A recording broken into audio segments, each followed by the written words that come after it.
माखे या घणे कूटड़ी घणो बीमारी उहे हूं बस मैं नेड़ा बैठा बीमारी जो है बीमारी मारे माखी और कसरेरी मेरे पेट में हाँ कहते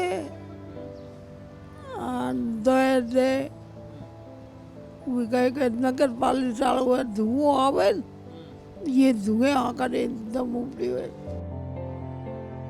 इस नगर पालिका ने हमारी जिंदगी बर्बाद कर दी।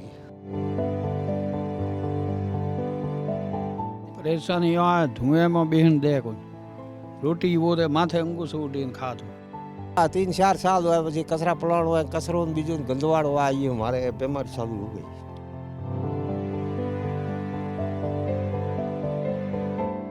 आज की हमारी कहानी में सिस्टम की सड़न है, लोगों की लड़ाई है, पैसों की बर्बादी है, यानी कि सब कुछ है। कहानी में एक जलता हुआ सच है। क्या तकलीफ है आपको? तकलीफ हमारा साहब ये नगर पालिका आज महीना 2 महीना हुआ बीमार तो भरती कल आया घर छुट्टी में अजय ठीक होगा मैं तो बीमारी क्या है आपको? बीमारी मारे माखी और कसरेरी मेरे पेट में हाँ जी हाँ। कितने टाइम में तकलीफ है? ना तकलीफ मारे हुई भी 12 महीना ऊपर के तो जो कोई ये दुमड़ी बीमारी में खत्म हुआ वो ना की बीमारी थी दम वाली आ गई। ये कचरे धुआं वाले करे अहमदाबाद ले गया, जोधपुर ले गया, जिला लागू को वो खत्म हुआ हमारे प्रति। नगर पालिका ने हमारी जिंदगी बर्बाद कर दी। हमारे मेरे पिताजी थे वो कम जिए, उनको अस्थमा हो गया, इस धुआं आया, पता नहीं कुछ टैबलेट जल गई थी, टैबलेट के कारण उस टैबलेट से धुआं आया और मेरे पिताजी का सांस तकलीफ हो गई और वो इस तकलीफ से 3 साल जूझे और वो खत्म हो गए। इतनी भयंकर मक्खियों में कैसे जीते हैं आप? क्या करें हम, इतनी भयंकर मक्खियाँ है, इतनी भयंकर मक्खियाँ, खाना हमारा हार है नहीं है, इतना हमारा खाना दूषित हो गया, हमारा पानी दूषित हो गया है, हमारा सब चीज, हमारा शरीर दूषित हो गया है। ये मक्खियाँ जो कचरे के ढेर जो है वहाँ गंदगी वहाँ से आती होगी? वहीं से आती है, इधर की हवा आती है तो उसके साथ मक्खियाँ भी आ जाती है। और यहाँ पे हमारे एक बार बरसात बारिश हो जाए तो उस बारिश के कारण हवा आती है, हवा के बारिश के साथ मक्खियाँ भी आ जाती है। तो एक बारिश और कीचड़, उसके ऊपर ये मक्खियाँ, ऊपर से अब खाना भी नहीं खा सकते हम। इसलिए मेरा हाथ जोर से निवेदन है, MLA साहब से मेरा निवेदन है, अभी और एक, यही तो बीमारी से जूझ रहे हैं हम, अभी एक और हमारे यहाँ पे उसको क्या बोलते हैं, क्रेशर लगवा रही है 1 किलोमीटर की। उस क्रेशर से जो मिट्टी का धुआं आएगा उससे तो हमारा बच्चे भी हमारे पैदा होने बंद हो जाएंगे। हमारा, मैं बोल रहा हूँ कि हमारा जो जवानी है वो सब खराब हो जाएगी इससे। बीमारी की निकलने जो सुबह टाइम हुआ तो छोटा टाबर है या बूढ़ो मन के वो न मोंड आडो कपड़ो देन निकलना पड़े। और वनस्पति है तो एक पशु राखे बैठा हो तो वो बस वनस्पति माथे पूरी कीटाणु जाए तो पशु खावे तो वही बीमार पड़े, तो मन तो बीमार पड़े, तकलीफ घनी है। ये सिस्टम सोता नहीं है, ये सिस्टम मर चुका है और इसकी चुप्पी के नीचे दब गया है एक गांव का भरोसा।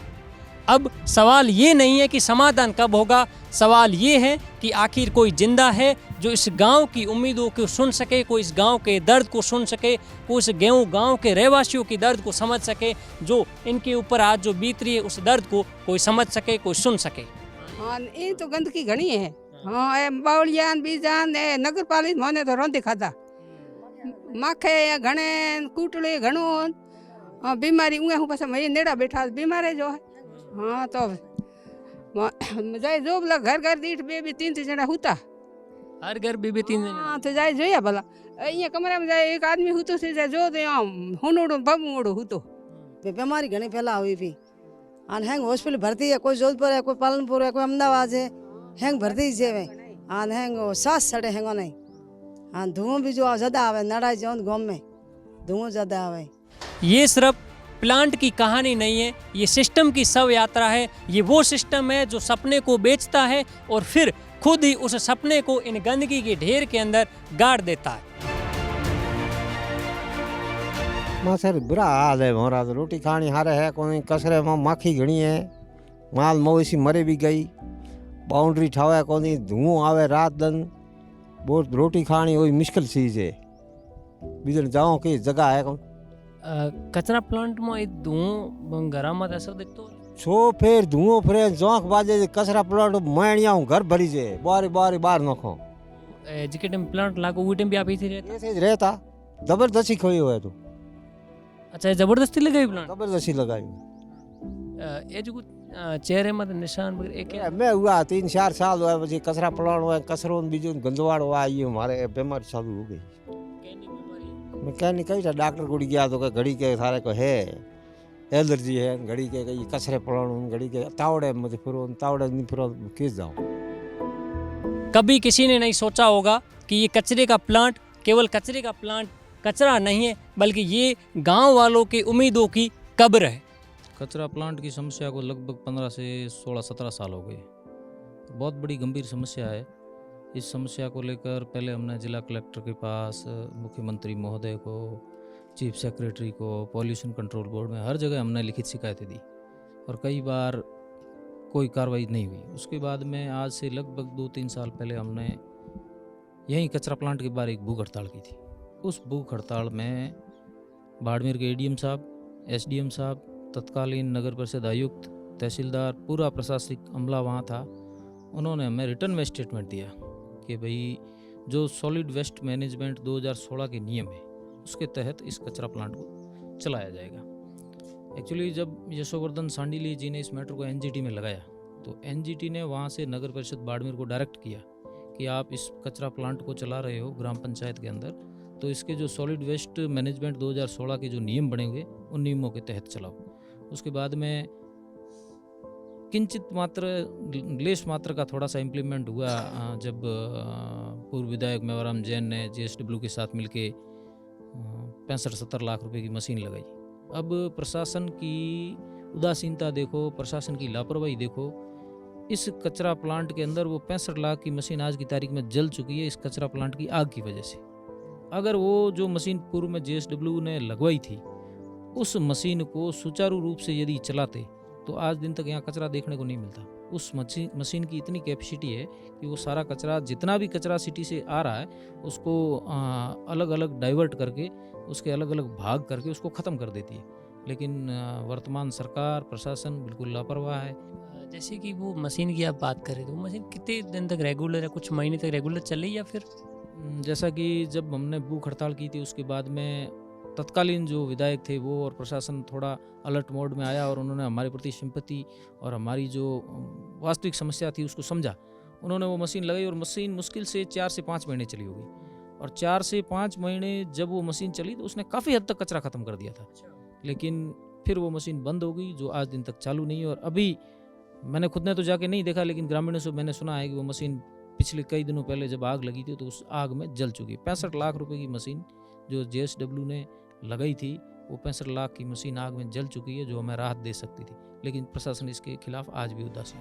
आज से 5 साल पहले ग्रामीणों ने आंदोलन किए, धरने दिए, भूख हड़ताल की, तब उन्हें एक झूठा आश्वासन मिला, उन्हें वादा मिला कि गांव आपका यहाँ से कचरा हटेगा, गांव चमकेगा, गांव निखरेगा, ग्रामीणों को रोजगार मिलेगा। लेकिन इन सब बातों के बाद इनको मिला क्या? ये कचरे का ढेर, जो आज भी 5 साल की असफलताओं के बाद ये कचरे का जो ढेर है वो यहाँ से अलग अपनी मीनार खड़ी करता जा रहा है। और गांव की जो उम्मीद है, गांव के जो सपने हैं वो आज भी इन कचरे के ढेर के नीचे जो है वो दबते नजर आ रहे हैं।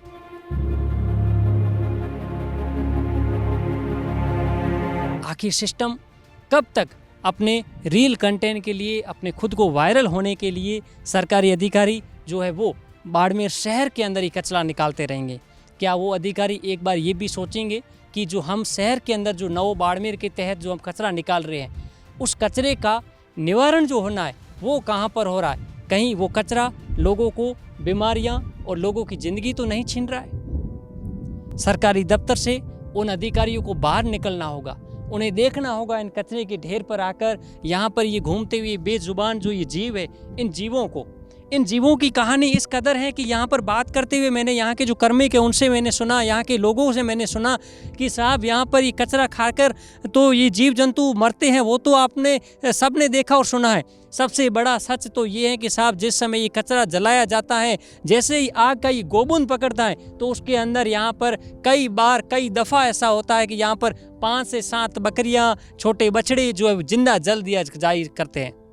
वो जिंदा जला दिए जाते हैं, उन्हें बचाने की किसी की हिम्मत नहीं होती, क्योंकि आग का जो गबूल है वो इस प्रकार से आग का घेरा इतना बड़ा हो जाता है, किसी की हिम्मत नहीं पड़ती उन्हें वहाँ से बाहर निकालने की। चीखती चिल्लाती हुई ये बकरियाँ, ये बिछड़े जो है ये यहाँ पर अपना दम तोड़ देते हैं, यहाँ दम तोड़ती हैं। मुझे दम तोड़ते हुए यहाँ पर ये पशु नज़र नहीं आते, मुझे दम तोड़ती हुई नज़र आ रही है सरकारी योजनाएं।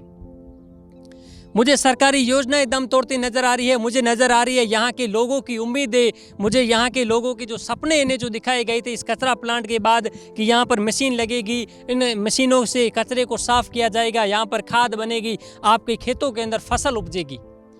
यहाँ के ग्रामीण बताते हैं कि साहब फसल उपजेगी तो छोड़िए, खाद मिलेगी वो बातें तो छोड़िए, जैसे ही हम हमारे रेगुलर खेती करके हमारा जो धान उपजाते थे, आज ये हालात हो गए हैं कि कचरा जो है वो बहता हुआ पानी से हमारे खेतों में आता है। इस प्रकार से ज़मीन के अंदर सड़ने लगा है कि जैसे ही हम खेत के लिए ट्रैक्टर का पंजा अंदर डालते हैं तो ज़मीन से जो है वो वहाँ पर गंदा कचरा निकलता है बाहर, और उस कचरे से भयंकर जो बदबू आती है। कचरे की जो हालात इस कदर है कि सर हम फसल जो वहाँ उगाते हैं वो हमें खाने का मन नहीं करता, तो हमारा मन भी नहीं करता कोई फसल को बेचे, कोई ना कोई इंसान तो उसे खाता ही होगा।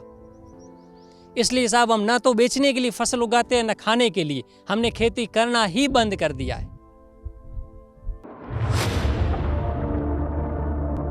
मरुधरा से खुद को जोड़ने के लिए सब्सक्राइब करें और बने रहें पीके टाइम्स के साथ।